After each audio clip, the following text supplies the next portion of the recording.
take a look at the top stories that made headlines across the globe this week. The Supreme Court has struck out a suit filed by President Muhammadu Buhari and the Attorney General of the Federation, challenging the constitutionality of Section 84, subsection 12 of the Electoral Act. A panel of 7 justices led by Musa Dattijo Mohammed unanimously struck out the suit, describing it as an abuse of court process. The section provides that no political appointee at any level shall be a voting delegate or be voted for at the convention or at Congress of any political party for the purpose of the nomination of candidates for any election. The court held that Buhari, having earlier assented to the Section 84, subsection 12 of the Electoral Act 2022, cannot turn around to approach the court to strike it down. It also said that the request by Buhari to National Assembly to delete the provision amounted to constitutional violation. Justice Ajim described the suit as a ploy by Buhari to get the court to validate the violation. Now, Steve, of course, this is, I think we actually spoke about this a few months ago. It's really sad. It's just less than 4 months. Yes. And of course, there's a cause to revoke it. What do you make of this? I mean, we knew to come to this. And the Supreme Court, in my opinion, has done the right thing. Yeah. It's an abuse of court process. You can't, and the logic is there. If you are part of the process of a law, you can't turn around to now say, delete that thing or review it, which is what the President and the Attorney General, have done. President Muhammadu Buhari assented to the bill. Yes, it took him a long time, back and forth, here and there, before he signed, the Act, the Electoral Act 2022, into law. But then he provided a caveat. Is that caveat, can it stand in law to say that, yes, I will sign this, but then I'm returning it to the National Assembly with the belief that you will remove that contentious 8412. And the National Assembly simply says that you've signed, the Act. There's no point, in removing it in any way. In any case, you knew our position. And the position of the National Assembly was to ensure, it was a politically motivated thing. It was basically to ensure that they were not at the short end of the stick against governors who were perceived to be controlling, the parties. And the idea was to say that it's only elected delegates that should choose who will be the candidates of the parties. If they had allowed, as the section, 8412 had proposed, if they had allowed for it to be deleted, it simply means that we'll revert to the 30 days before the election for any appointed person, to resign his appointment. But this law basically says that no, before the primaries are held at all, you have to step down. So you could see that there were many ministers, including the Attorney General, who was eyeing the governorship seat of Kebbi State at that point, who felt that the law would not be to their advantage. But then what has happened, the primaries for all the parties, 18 of them, have been conducted using the provisions of the law. So the Supreme Court has basically done, the right thing to say that you can't turn around, having assented to the bill, to now say that, we should remove it. However, the substantive suit itself is still there, which means parties, APC inclusive, or any other aggrieved individual or party member can still go to court and pursue that case to say that this is not consistent with the Constitution, and that provision will be shutting down a whole chunk of appointed people from seeking to be the candidates of their parties while they're still serving in government. That's a totally different. Of course, leads me to thinking about what then happens in terms of implications to the electoral jurisprudence of the country, and of course the quality of legislation, because now we have a huge turnover, right? And of course, it's always advantageous when you just have some experience for people in there. What happens there? I mean, no, there's no big deal to it. The Supreme Court has made a pronouncement, but it is possible. And I think there are about 2 or 3 cases in court, challenging the substantive, to say that, no, this cannot proceed. There will be other elections to actually test the law, and I believe that, maybe there will have been some rulings on the substantive case. But for the one that was taken, that got to the Supreme Court, because there was a judgment at the High Court, which was in favor of the desire of the Attorney General and the President. And that was the reason why they quickly said, oh, let us gazette it, we have a ruling. But then it went to Appeal Court. Appeal Court stopped it, and Supreme Court has done the same thing. So I don't think any big deal would happen, because people will make reference to what has happened with the primaries that were held. And, in people's opinion, it went quite, well, except that ministers, about 11 or 9 of them, are no longer on their seat and they've been replaced. The whole point is to say that you can have your cake and eat it. Yeah. You want to be a minister, or you want to be a commissioner, or you want to be a serving appointee of government. By the new law, you have to step aside before you can contest the primaries, not the old law that allows you to stay on till 30 days before the actual election. And it's really refreshing, Steve, to know that the judiciary is exercising its powers without interference, without any threats, and that's the beauty of it all. Yes. Absolutely. All right, we'll proceed. Nigeria was earlier this week hit by severe petrol crisis as long queues resurfaced at petrol stations across the major cities of the country, especially in Lagos and Abuja. But in the past few days, the situation has considerably subsided. In the heat of the crisis, the Independent Marketers Association of Nigeria and the Association of Distributors and Transporters of Petroleum Products renewed their appeal for the Nigerian Midstream and Downstream Regulatory Authority to pay the 500 billion naira bridging, claiming it owes. Correspondent on Sunday filing the following report. The incessant fuel queues are no longer news. The why is the crux of the matter. The NNPC has done very well to import these petroleum products. The main problem is to transport that petrol down to the filling stations. And we are having some challenges, especially when getting our money back for the transportation. The continuous increase in the price of diesel to transport petrol has frustrated petroleum marketers and transporters. The 500 billion naira bridging claim is their demand. It is very critical that these bridging claims and product differentials owed to the members of the Independent Petroleum Marketers and the Association of Distributors and Transporters be paid, and paid immediately and urgently. Many of them have gone under because of the inability to access their funds that have been trapped since the defunct Petroleum Equalization Fund has gone out. Now the onus and responsibility falls upon the Midstream Downstream Regulatory Agency, and we're calling upon them to step up to their responsibilities. Until this is sorted, every action taken to clear the queues is temporary. Accumulated before the passing of the Petroleum Industry Act, one wonders how long it will take to reconcile the books. It doesn't take rocket science for you to print your records and bring it to the table. We sit down with you, go over it, agree on what is owed, so that these gentlemen can run their businesses and also help the totality of the country. What I want Nigerians to understand is that this money that's paid to transporters, it doesn't come from government.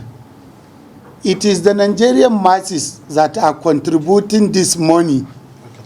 The marketers, you buy petrol at filling station. Out of that 135 naira, 165 naira, in price template, there are certain amount that is earmarked to take care of this petroleum transportation. But unfortunately, we independent marketers and the transporters, we are cash and carry marketers. We pay before we even took the product. But it takes us a long time before we get that money. To keep business afloat, the Lagos chapter of the Independent Marketers Association of Nigeria announced that its members will begin to sell fuel at 180 naira per litre from Monday. With the intervention of the NNPC, this has been put on hold. Some of these tank farm owners who have gone to collect this product, I don't blame them, because costs of doing business have also changed. It became so difficult for them to sell at 148 naira, 17 kobo. But yesterday, I want to tell you that the PPMC and NPC went to their tank farm and released product. You are aware? That is why we are thanking them. That with this product, we are now assessing at this 148.17 kobo. Status quo ante must be maintained. Exactly. The fuel queues are expected to disappear in a few days, with NNPC announcing a 30-day supply in store. With this reprieve, the worst has only been postponed as the cost of business increases for depot owners. R500 billion debt still hanging for transporters, and refineries still asleep. All right, Steve, I think as Oyin Sunday put it, I mean, some two key terms there. One wonders how long it will take to reconcile the books, because we know what the problem is. And of course, the worst has only been postponed, which is so apt. Delaying the inevitable. You heard the gentleman there, the Ipman gentleman says we're a cash and carry organization. And what are we dealing with? We're dealing with a 500 billion naira bridging claim, which is another form of subsidy. If petrol comes in at a particular amount, well, we are hearing 148.50. If that is correct, what NNPC is basically saying that you should be able to still sell at 165. But then if you are bringing it at 162, as Ipman is claiming, then somebody will have to bridge the difference if you do not want us to sell at 180, which is what Ipman is saying. And the federal government agreed to that earlier at 10 naira, not 20 naira that they're asking for now. But even at that, we are talking about 500 billion. At a time that the federal government has 4 trillion naira in 2022 budget for oil subsidy. And this is for a government, this is for a Mr. President, who ab initio said that anything subsidy was a fraud. So for me, it is a big shame. It's so shameful, on our collective psyche. Mildly on our collective psyche that we are, at this point, still discussing subsidy because we are still discussing importation. 4 refineries not working. We cannot even count. We do not even know the amount, the consumption volume that we are dealing with on a daily basis, let alone what's the percentage that is coming from the 4 refineries that are, forever going through turnaround maintenance. I think it's a big shame, and it will be so sad that this president will leave in less than 1 year without fixing that rot. He will leave in less than 1 year without a national career, and he will most probably leave in less than 1 year without any major improvement in the power sector. I think it's a big shame, quite frankly. And like, Oyin Sunday said, we are postponing the evil day. Yes, President Buhari was in Kigali at the Commonwealth, head of states, meeting, and he basically said we can't remove the subsidy that you said was not there, and that if it was there at all, it was a fraud. It means that whoever succeeds him will have to deal with this fraud one time or the other. There is no escaping it. I understand that, yes, full deregulation will bring hardship to a lot of people. But for how long are we going to keep on postponing the evil day? Choice at this point. It's quite unfortunate, to put it that way. And of course, it's really sad, almost like just sweeping it under the carpet. Yeah. It's a big issue. We have to come back and talk about it every other few months. And look for more money. That's quite embarrassing. To bridge the gap. Yeah. Look for more money to bridge the gap. Even if we have to borrow, as it is obvious that we are borrowing to pay for subsidy. Well, moving on. A Lagos-based human rights lawyer, Malcolm Omihobo, on Thursday appeared before the Supreme Court dressed as a semi-lawyer and traditionalist. The lawyer, who is from Delta State, claimed to have been expressing his fundamental human rights following the recent verdict of the Apex Court, which legalized the wearing of hijabs in Lagos secondary schools. He later spoke to journalists. By the Supreme Court judgment, I've been given license to dress in our religious attire because it to be an infringement or a flagrant violation of my fundamental rights to freedom of thought, conscience and religion for anybody to stop. You saw I went into the Supreme Court, and you see, we've been given the license. Even my children would dress like this to the school, and I will encourage my fellow traditionalists, those who are serving Olokun and Shango and Shokpono, God of thunder, God of iron. I will encourage them to dress like this, because it's always good to be religious. We need to be close to the spirits. You can see I'm not wearing any shoes. This is the, in fact, if I was told me that if I wear shoes, I'll be dead. So what will I do? I have to obey the spirits. You see this eye? If without it, I can't see the evil spirits coming to attack me. So with this, I can see them. So you see, we've been given license to, by the Supreme Court judgment of Friday, we've been given the license to dress in our religious outfits, because it's the mood. It's the mood of our worship. Nobody can do it. Nobody. Even the president can. Buhari can't arrest me. In my own fundamental rights, nobody can. It's my fundamental right. So this is my outfit. I can stand anywhere. This is my outfit. What is alien? There's no law. Section 45 of the Constitution that derogates the right to freedom of the rights in Chapter 4 generally, which includes the right to freedom of religion. It's not clear on. He said there should be a law that can derogate this my right, and there's no law in Nigeria. There's no even law in the Legal Practitioner Act that derogates or tells me how I'm going to dress. Steve, a bit of comic relief there, laced with some seriousness, of course. Firstly, I must say you should become a soothsayer, because you mentioned this last week. I told you. Let's get into it. What is... I mean, this is the hilarious point that we are now as a nation, you know, as a result of that Supreme Court judgment that allowed, that basically stopped Lagos State government, from denying Muslim students from coming in with hijab, to public schools.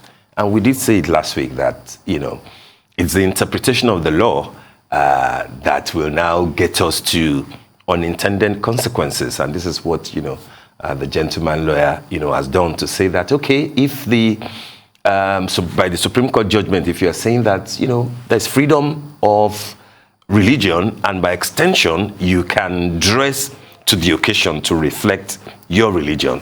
This is my own religion. And he's saying that he has not dropped any part of the other westernized, British, custom. He still had his wig on, he still had his gown, and everything. All he has done is to add what he considered to be traditional. No shoes, because he first says if you wear shoes, you may die. Puts that white thing, substance, on his right eye so that he is able to see, clearly if there are evil spirits, etc. I mean, it's laughable, isn't it? But then, just like you said, it also calls for serious introspection. The Supreme Court justices intend that this is where we will be. Because my understanding of what has happened is that it was meant to be about uniform going to school. And this lawyer said, I will encourage my students to my kids, to go to schools like that. I think that is where the real challenge will be. I do not think that we will have lawyers in droves, or medical doctors in droves, or even people in the corporate sector, like you coming in your, I wouldn't know if you're like an Oshun worshiper, for example, and then you come in on a Monday or you on a Saturday to present the show with your white attire, tied around your chest and everything, because you believe that it will be wrong, because the Supreme Court judgment didn't say that you are at liberty to dress as you please anywhere and everywhere. I think the judgment was specific to what was taken to the court. Can Muslim students wear hijabs in public schools in Lagos State, which was what was granted, and that by extension, all public schools. So public schools in Lagos State and other parts of the country will now have to deal with what is acceptable as a uniform, even when it has a religious toga. But then in corporate environment, I think the law does not say that each establishment cannot apply their own rules. The same way that the that the justices of the Supreme Court could have cautioned him or even asked him to leave the court because there are standards that you have to follow. He was quoting Section 45 of the Constitution, which gives you liberty, to associate liberty to freedom and everything. But then that liberty should not trample upon certain laid down rules. Yeah, what will be the most challenging, Abby, will be when your kid now goes to school and claims to be from the Celestial Church of Christ, for example, or to be from Ifa Oloko Asodayo, a cult, and dress in that manner. The challenge to schools will be that who defines what is appropriate as a religious toga? Yes, Who and defines that's a very important question because it's now open to everyone is going to take their interpretation. And as you mentioned quite aptly last week, this is going to open up a real can of worms. A lot of people are going to come out and say, look, it's about the justification you gave for that law being passed. Absolutely. And I also have a right to it. So if I am a celestial, Church of Christ, and I want to come in my garments, based on the fact that you could justify a reason for Muslim ladies wearing their hijabs, I should be able to wear mine. So we're going to have a lot of this happen. I mean, it's I think I think the madness, if it's okay to use that word, should fester for a while, so that maybe a judicial review can now be called for, so that we actually know where we are. Because if we recall what happened in Kwara State, in Ilorin, what happened in Osho State, the fight that led, to this hijab matter, we know that it was a serious matter. People were wounded. I think, somebody, actually possibly died. Now that we have the judgment, will it stop at having Muslim students have their way? How will it be extended to nuns, for example, who already have an established way in which they dress? How will it be established to religious African traditional religion? Will it be considered as a religion first and foremost that you can say this is your religion? Because the lawyer there said, oh, Ifa told me, and on another, in another breath is mentioning, will we see different sects of religion under the African traditional religion who will now say this is how we dress? And we can, how we dress will depend on how the Spirit leads us. Not like there's a codified way of saying that this is what I wear on a Monday, on a Friday, it will be a huge joke, but it is necessary to deal with the issues that brought us to this level, so that we can now call for a judicial review and see whether the Supreme Court can modify what proof it, so that we don't have any ambiguities about what it really is. Absolutely. I think that's where we're headed, and it will be interesting to see how it goes. Sure. All right. A former deputy president of the Nigerian Senate, Ekweremadu, and his wife Beatrice were on Thursday arrested and charged in the United Kingdom for a matter bordering on child trafficking and organ harvesting. The couple were arraigned for conspiracy to arrange the travel of a child, potential modern slavery, and organ harvesting. The case, which has been adjourned till July 7th, has garnered several reactions after their bail application was denied, and a letter dated December 28, 2021, surfaced online in which the senator allegedly wrote to the British High Commission in Abuja in support of a visa applicant named Ukpo Nwamini David, who was scheduled to donate a kidney to his daughter, Sonia Ekweremadu, who is said to be currently suffering from a kidney ailment. Abi, clearly one of the biggest stories of the week, without a doubt, with international, dimension to it. And I think the first thing will be the emotional and the sentimental part of it, to want to sympathize with the Ekweremadus. As parents that they are, it is very easy to see the sort of desperation, that they'll be dealing with if you have anybody in your family, especially an 18-year-old daughter dealing with organ failure and needing desperately an organ transplant, in this case, kidney. It's understandable that, you will feel the concern, the worry, the trauma of the parents. However, law is also involved, especially in another jurisdiction. We're not dealing with the Nigerian National Health Act of 2014, for which Senator Ekweremadu was part of those who passed that law. I hope that at some point we will have time to deal in detail with the misgivings in that law, which basically allows for this sort of anomalies to happen. But we are now dealing with a different jurisdiction where the rules are rules. And I think what they're dealing with now is not even the Human Organ Transplant Act of 1989 in the UK, which is, as it is, very strict. If you know the background to the formulation of that act, it was because in the 80s in the UK, many Turkish and many Eastern young lads, their organs were being harvested by rich people from other countries. And you can basically, the sort of thing that we are also dealing with in Nigeria, offer somebody anything between $1 million or $3 million, and as I'm told, it has gone to between 5 and 10 million now. They'll be willing, to give out an organ, just to assist you and in essence get paid for it. But in the UK, it's a crime. You can't even source for a donor by yourself. You have to be on the queue.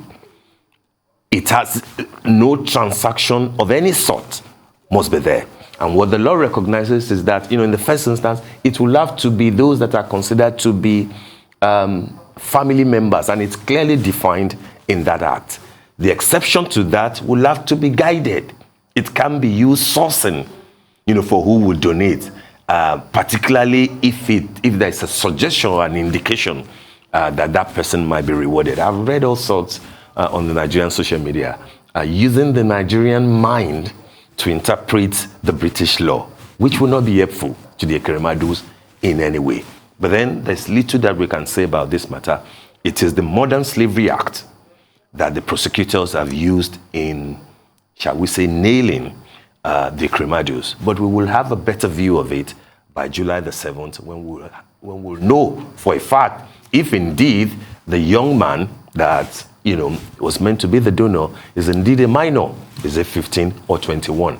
I do not think that it helps the case in any manner, whether it's 15 or 21. Even at 21 going to 22, as the passport that they are, banding on social media suggests, it's a question of how was this gentleman sourced as a donor, and what were the details of the discussion. The young man is in the custody of the Metropolitan Police. We do not know what he has revealed to them. And what he will have revealed is way beyond whether it's 15 or 21. And those are the facts that will come out by July the 7th, for which, the lawyers, the two different lawyers for the husband and the wife, will have to make their defense upon. It looks very tricky. It's not looking good at all. But let us hope that at least the boy is not a minor, and he did grant his consent, and that there were no transactions of any sort, whether before in Nigeria or after in the UK. But then it will be his words against those of the Ekweremadus. It's very tough.